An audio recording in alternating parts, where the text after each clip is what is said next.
Assalamualaikum warahmatullahi wabarakatuh. Perkenalkan, nama saya Anggul Lestari Armansyah dengan NIM S1S1 21048. Jadi pada mata kuliah sistem operasi kali ini saya akan memberikan penjelasan mengenai proses dan sinkronasi. Langsung saja pada materi pertama, yaitu konsep interaksi. Penjelasan secara ringkas, yang pertama adalah sinkronasi diperlukan untuk menghindari terjadinya ketidakkonsistenan data akibat adanya akses data secara konkuren. Proses-proses disebut konkuren jika proses-proses itu ada dan berjalan pada waktu yang sama. Proses-proses konkuren ini bisa bersifat independen atau bisa juga saling berinteraksi. Proses-proses konkuren yang saling berinteraksi memerlukan sinkronasi agar terkendali dan juga menghasilkan output yang benar. Komunikasi antar proses yang pertama yaitu adalah sistem berbagi memori, di mana dapat juga disebut sebagai shared memory system, merupakan salah satu cara komunikasi antar proses dengan cara mengalokasikan suatu alamat memori untuk dipakai berkomunikasi antar proses. Nah, yang kedua adalah sistem berkirim pesan. Sistem berkirim pesan ini adalah proses komunikasi antar bagian sistem untuk membagi variabel yang dibutuhkan. Terdapat dua macam cara berkomunikasi, yaitu yang pertama adalah komunikasi langsung dan yang kedua adalah komunikasi tidak langsung. Materi yang kedua adalah sinkronasi. Pengiriman pesan mungkin dapat diblok atau blocking, atau tidak dapat di-blocking atau non-blocking, juga dikenal dengan nama sinkron atau asinkron. Ketika dalam keadaan sinkron terjadi dua kejadian. Yang pertama adalah blocking send, yaitu pemblokiran pengirim sampai pesan sebelumnya diterima. Nah, yang kedua adalah blocking receive, yaitu pemblokiran penerima sampai terdapat pesan yang akan dikirim. Sedangkan untuk asinkron yang terjadi adalah yang pertama non-blocking send, yaitu pengirim dapat terus mengirim pesan tanpa memperdulikan apakah pesan sebelumnya sampai atau tidak. Yang kedua adalah non-blocking receive, yaitu penerima menerima semua pesan, baik berupa pesan yang valid atau pesan yang salah atau non. Jadi materi yang ketiga adalah critical session. Langsung saja, critical session adalah segmen kode yang mengakses data yang digunakan proses secara bersama-sama yang dapat membawa proses-proses itu ke bahaya race condition. Nah, prasyarat solusi critical session ini jadi untuk solusinya itu dari masalah critical session harus memenuhi 3 syarat. 3 syarat itu yang pertama adalah mutual exclusion, merupakan sebuah jalan yang menjamin jika sebuah proses sedang menggunakan variabel atau berkas yang digunakan bersama-sama, proses lain akan dikeluarkan dari pekerjaan yang sama. Misal, proses P sedang menjalankan critical session dari proses P, maka tidak ada proses-proses lain yang dapat menjalankan critical session dari proses-proses tersebut. Dengan kata lain, tidak ada dua proses yang berada di critical session pada saat yang bersamaan. Nah, ini contohnya ilustrasi pada critical session. Lanjut. Nah, critical session itu memiliki struktur umum. Dari proses P itu, ini contohnya, setiap proses harus meminta izin untuk memasuki critical session-nya. Bagian dari kode yang mengimplementasikan izin ini disebut entry session.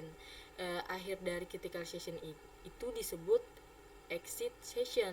Bagian kode selanjutnya disebut reminder session dari kode di atas. Nah, yang ini, dari kode yang ini kita dapat lihat bahwa untuk bisa memasuki critical session, sebuah proses harus melalui ini, entry session yang ini.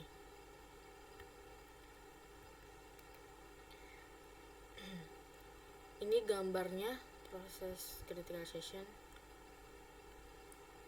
Yang kedua itu terjadi kemajuan atau progres.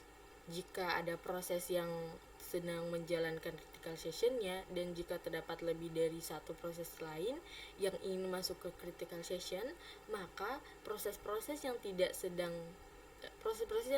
menjalankan remainder sessionnya yang dapat berpartisipasi dalam memutuskan siapa yang berikutnya yang akan masuk ke critical session dan pemilihan siapa yang berhak masuk ke critical session ini dapat ditunda secara tak terbatas sehingga tidak terjadi deadlock. Dan yang ketiga ada batas waktu tunggu atau bounded waiting. Jika seandainya ada proses yang sedang menjalankan critical session, maka terdapat batasan waktu berapa lama suatu proses lain harus menunggu giliran untuk mengakses critical session. Materi yang keempat adalah solusi critical session. Dibutuhkan solusi yang tepat untuk menghindari munculnya race condition. Solusi tersebut harus memenuhi ketiga syarat berikut. Yang pertama adalah mutual exclusion, yang kedua adalah progress, dan yang ketiga adalah bounded waiting. Seperti yang sudah saya jelaskan tadi. Nah, terus ada dua jenis solusi untuk memecahkan masalah critical session. Yang pertama adalah solusi perangkat lunak, di mana solusi ini menggunakan algoritma untuk mengatasi masalah critical session. Nah, yang kedua adalah solusi perangkat keras, di mana solusi ini tergantung pada beberapa instruksi mesin tertentu, misalnya dengan menonaktifkan interupsi, mengunci suatu variabel tertentu, atau menggunakan instruksi level mesin seperti test dan set. Lanjut, mengenai solusi perangkat lunak menggunakan algoritma untuk memecahkan masalah critical session untuk dua proses, yaitu algoritma 1, algoritma 2, dan algoritma 3. Perlu diingat bahwa algoritma 1, nah ini algoritma 1 dan algoritma 2 tidak dapat menyelesaikan masalah critical session. Adapun algoritma yang memecahkan masalah critical session untuk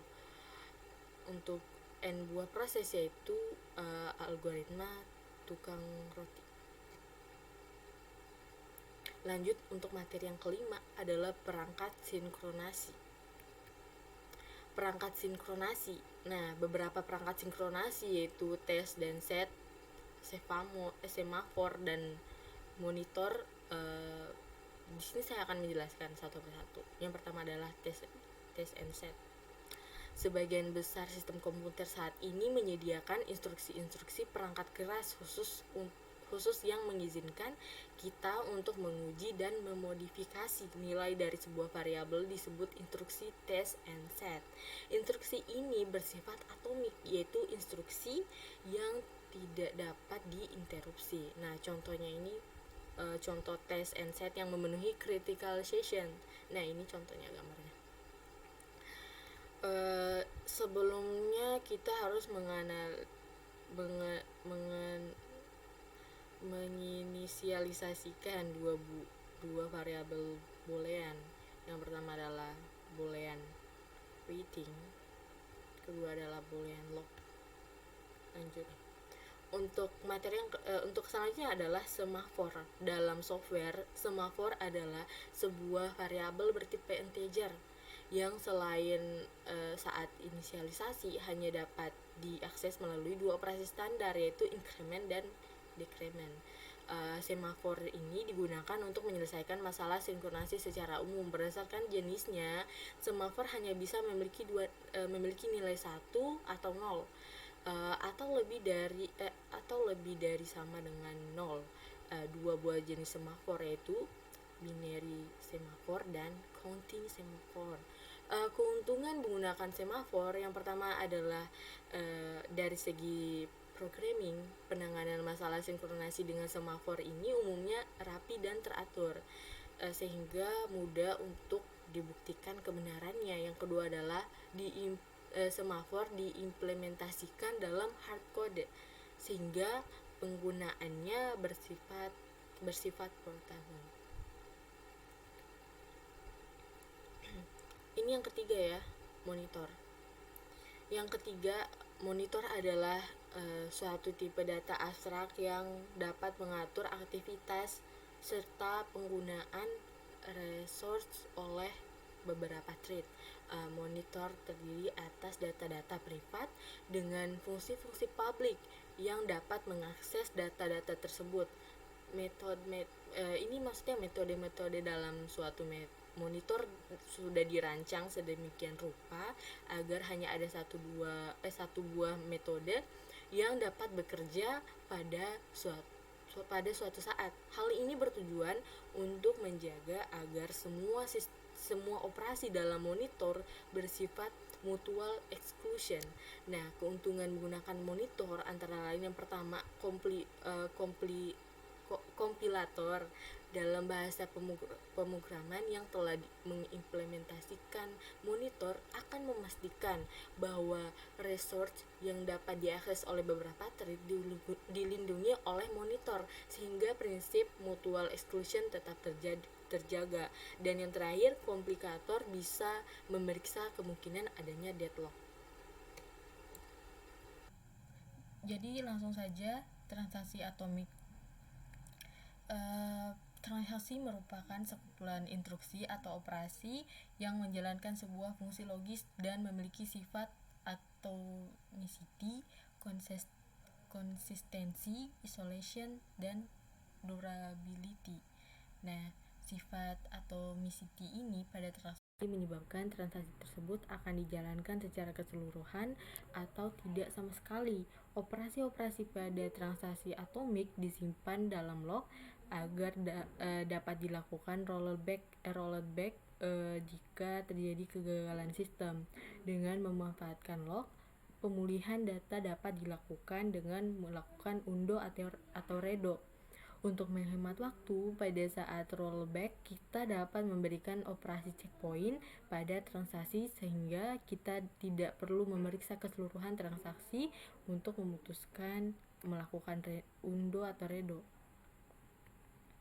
Model sistem, jadi seperti yang saya sebutkan tadi itu ada yang pertama adalah atomicity, yaitu sebuah transaksi dijalankan secara keseluruhan atau tidak dijalankan sama sekali. Kalau konsistensi itu sebuah transaksi di mana mengubah sistem dari sebuah state yang konsisten menjadi state konsisten yang lain. Dan yang ketiga adalah isolation, di mana transaksi yang belum selesai tidak dapat menunjukkan hasilnya ke transaksi yang lain sebelum melakukan transaksi tersebut commit. Lalu yang terakhir adalah durability, di mana ketika sebuah transaksi commit, sistem akan menjamin hasil dari operasi akan tetap bahkan ketika terjadi kegagalan pada suatu subsequent. Lanjut, serialisasi. Nah, serialisasi ini diperlukan ketika beberapa transaksi atomik dijalankan secara bersamaan. Hal ini dimaksudkan agar sifat konsistensi hasil eksekusi transaksi dapat terpenuhi. Ada dua cara untuk menjaga agar penjadwalan bersifat serializable, yaitu protokol penguncian dan protokol berbasis waktu. Nah, pada protokol penguncian, setiap data yang akan diakses harus dikunci oleh transaksi yang akan memakainya agar transaksi lain tidak bisa mengakses data yang sama. Sedangkan pada protokol berbasis waktu, setiap transaksi diberikan suatu timestamp yang unik sehingga dapat diketahui apakah transaksi tersebut sudah dijalankan atau belum. Protokol berbasis waktu dapat mengatasi masalah deadlock, sedangkan protokol penguncian tidak. Baik, lanjut materi selanjutnya yaitu sinkronasi Linux. Penyebab konkurensi kernel dan proses dan sinkronasi yang pertama ialah interrupt, di mana interrupt dapat terjadi suatu waktu menghentikan sementara proses yang sedang berjalan. Yang kedua adalah Softrix dan Tasklet, di mana merupakan pengatur interrupt untuk interrupt yang tidak dapat dilakukan interrupt handler yang biasa. Terus yang ketiga adalah kernel preemption. Jadi karena kernel bersifat primitif, jadi sebuah proses yang sedang berjalan dapat dihentikan sementara oleh proses yang lain. Yang terakhir adalah symmetrical multiprocessing. 2 atau lebih prosesor dapat menjalankan kernel kode dalam waktu yang sama. Integer atomic. Nah, integer atomic ini merupakan salah satu metode dalam kernel Linux untuk sinkronasi. Itu adalah atomic operations. Jadi integer atomic adalah salah satu jenis dari atomic operations. Atomic operations menyediakan instruksi yang dijalankan secara atomik atau tanpa interrupt. Yang selanjutnya adalah locking yang paling umum digunakan dalam Linux adalah spin lock. Spin lock adalah lock yang hanya dapat dilakukan oleh satu thread. Ketika sebuah thread yang akan dijalankan meminta spin lock yang sedang digunakan, maka thread ini akan loop menunggu sampai spin lock tersebut selesai digunakan oleh thread yang sedang berjalan. Lalu selanjutnya adalah semaphore. Nah, semaphore dalam Linux adalah sleeping locks. Ketika sebuah thread meminta semaphore yang sedang digunakan, maka semaphore akan meletakkan thread tersebut dalam wait queue dan menyebabkan thread tersebut masuk status sleep. Kemudian prosesor menjalankan thread yang lain. Ketika thread yang memegang semaphore melepaskan locknya, maka satu dari thread yang ada di wait queue akan dipanggil sehingga akan mendapatkan semaphore. Yang selanjutnya adalah symmetrical multiprocessing atau SMP. Untuk menjaga agar dua thread tidak mengakses resource yang sama dalam waktu yang sama, maka SMP ini menerapkan aturan di mana hanya ada satu prosesor yang dapat menjalankan thread dalam kernel mode dengan cara spin lock tunggal untuk menjalankan aturan ini. Lalu materi selanjutnya adalah deadlocks. Di sini kita akan bahas sedikit pengertiannya mengenai deadlock. Deadlock secara bahasa berarti buntu atau kebuntuan. Dalam definisi lebih lengkap, deadlock berarti suatu keadaan di mana sistem seperti terhenti dikarenakan setiap proses memiliki sumber daya yang tidak bisa dibagi dan menunggu untuk mendapatkan sumber daya yang dimiliki oleh proses lain. Starvation adalah keadaan di mana satu atau beberapa proses kelaparan karena terus menunggu kebutuhan sumber dayanya dipenuhi.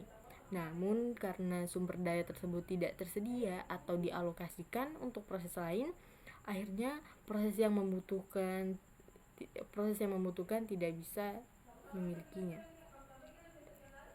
Lanjut, model sistem.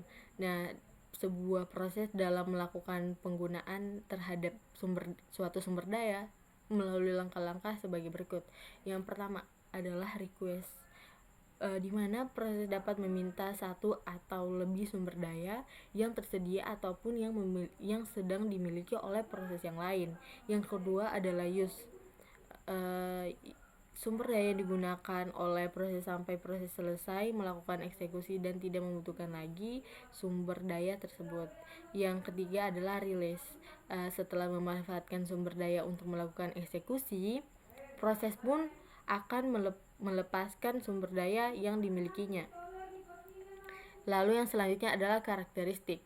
Sebuah proses dalam melakukan penggunaan terhadap suatu sumber daya melalui langkah-langkah sebagai berikut. Yang pertama, mutual exclusion.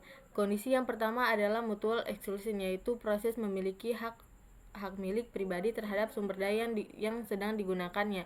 Yang kedua adalah hold dan wait. Sumber daya digunakan oleh proses sampai proses selesai melakukan eksekusi dan tidak membutuhkan lagi sumber daya tersebut. Yang ketiga adalah release. Kondisi yang selanjutnya adalah no preemption, yaitu sumber daya hanya dapat dilepaskan oleh proses yang memilikinya secara sukarela setelah ia menggunakannya. Yang keempat adalah circular wait. Kondisi yang terakhir yaitu kondisi membentuk siklus yang berisi proses-proses yang paling membutuhkan. Lanjut yaitu penanganan. Penanganan ini dibagi 4. Yang pertama adalah pengabaian. Maksud dari pengabaian di sini adalah sistem mengabaikan terjadinya deadlock dan pura-pura tidak tahu kalau deadlock terjadi. Yang kedua adalah pencegahan. Penanganan ini dilaksanakan pada saat deadlock belum terjadi pada sistem. Intinya, memastikan agar sistem tidak akan pernah berada pada kondisi deadlock. Yang ketiga adalah penghindaran. Penghindaran ini adalah memprediksi apakah tindakan yang diambil sistem dalam kaitannya dengan proses akan sumber daya dapat mengakibatkan terjadi deadlock. Yang keempat adalah pendeteksian dan pemulihan. Proses pendeteksian akan menghasilkan informasi apakah sistem sedang deadlock atau tidak, serta proses yang mana akan mengalami deadlock. Lanjut materi selanjutnya yaitu diagram graf. Komponen alokasi sumber daya. Graf alokasi sumber daya mempunyai komponen-komponen layaknya graf biasa. Hanya saja dalam graf alokasi sumber daya ini vertex dibagi menjadi 2, yaitu yang pertama proses. P sama dengan dalam kurung kurawal P0, P1, P2, P3, PI. Ini P terjadi dari semua proses yang ada di sistem. Untuk proses vertexnya digambarkan sebagai lingkaran dengan nama prosesnya. Resource itu sumber daya R sama dengan R0, R1, R2, R3, titik RJ. R ini terdiri dari sumber daya yang ada di sistem. Terus untuk sumber dayanya, vertex digambarkan sebagai segi 4 dengan titik di tengahnya yang menunjukkan jumlah instan yang dapat dialokasikan serta nama sumber dayanya. Lalu algoritma graf alokasi sumber daya untuk mencegah deadlock itu, algoritma ini dapat dipakai untuk mencegah deadlock jika sumber daya hanya memiliki satu instan. Pada algoritma ini ada komponen tambahan pada edge, yaitu climate edge. Sama halnya dengan edge yang lain, climate edge ini menghubungkan antara sumber daya dan simpul. Materi selanjutnya adalah bounded buffer. Langsung saja ke pengertian ringkasnya. Pesan-pesan yang dipertukarkan antar proses membutuhkan antrian sementara yang sering kita sebut dengan penyangga atau buffer. Nah, buffer ini dapat dibagi menjadi 3 jenis sesuai kapasitasnya, yaitu buffer yang kapasitasnya 0, buffer yang kapasitasnya tak hingga, dan buffer yang kapasitasnya dibatasi sebanyak n. Buffer dengan kapasitas terbatas inilah yang disebut sebagai bounded buffer. Penggunaan semafor. Untuk mensinkronasikan proses produsen dan proses konsumen ini digunakan perangkat sinkronasi semafor, di mana semafor yang digunakan adalah yang pertama adalah mutex, probinary semafor yang dapat bernilai 0 atau 1 untuk menjaga agar pada suatu waktu buffer hanya dapat diakses oleh satu proses saja. Mutex ini bernilai 0 jika buffer sedang diakses sebuah proses dan bernilai 1 jika tidak diakses dapat meminta satu atau lebih sumber daya yang tersedia ataupun yang sedang dimiliki oleh proses lain. Yang kedua adalah tempat kosong. Counting semafor ini berisi data tempat kosong pada buffer. Yang terakhir adalah tempat terisi. Counting semafor berisi data tempat terisi pada buffer. Lalu materi selanjutnya adalah readers atau writers. Nah, langsung saja ke pengertian ringkasnya. Masalah readers dan writers ini merupakan masalah klasik dalam sinkronasi. Solusi dari masalah ini diperlukan untuk dapat menjaga konsistensi data. Banyak thread bisa berbagi sumber daya penyimpanan yang sama. Ada thread yang membaca, ada juga thread yang menulis. Thread yang membaca disebut readers atau pembaca, sedangkan yang menulis disebut writers atau penulis. Semafor adalah sebuah variabel bertipe integer yang selain saat inisialisasi hanya dapat diakses melalui dua metode, yaitu yang pertama adalah p dalam kurung atau wait, ini tunggu dan lain, berfungsi sebagai increment. Nah, kalau yang ini v dalam kurung atau sinyal dan lain-lain berfungsi sebagai decrement method. Yang ke-12 atau yang terakhir, sinkronasi dengan semafor. Pengertian secara ringkasnya berikut ini adalah sebuah proses yang menggunakan proses sinkronasi dua arah. Program yang dapat dibuat dalam bahasa Java ini bernama Hopimpa. Contoh program sinkronasi dua arah adalah semafor berjenis non-spin lock. Nah, untuk penggunaan semafor itu yang pertama adalah peranan. Nah, ini contohnya, gambarnya. Dalam permainan Hopimpa kita mengenal dua peranan, yaitu pemain-pemain yang melakukan Hopimpa. Ini yang berjumlah 5. Dan seorang bandar di sebelah kiri. Ini yang berfungsi menentukan kapan permainan dimulai dan kapan permainan berakhir. Dalam hal ini, bandar bertindak sebagai pengatur jalannya permainan.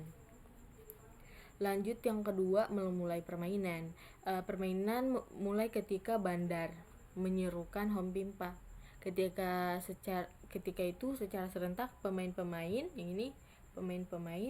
akan melakukan Hopimpa dengan tangannya. Kemudian bandar akan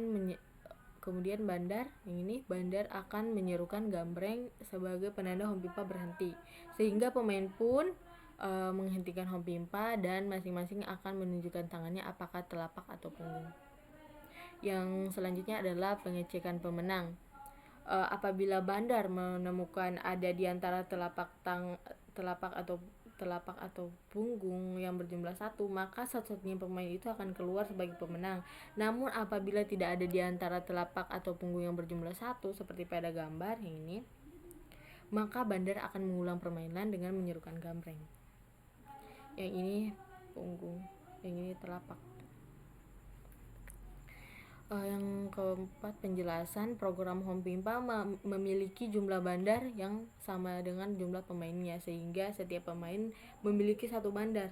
Adapun tujuan sinkronasi dua arah adalah mengendalikan thread sesuai dengan keinginan kita melalui kendali bandar gambreng yang diimplementasikan pada program Hopimpa. Baik, sekian presentasi dari saya. Lebih dan kurangnya mohon dimaafkan. Terima kasih. Wassalamualaikum warahmatullahi wabarakatuh.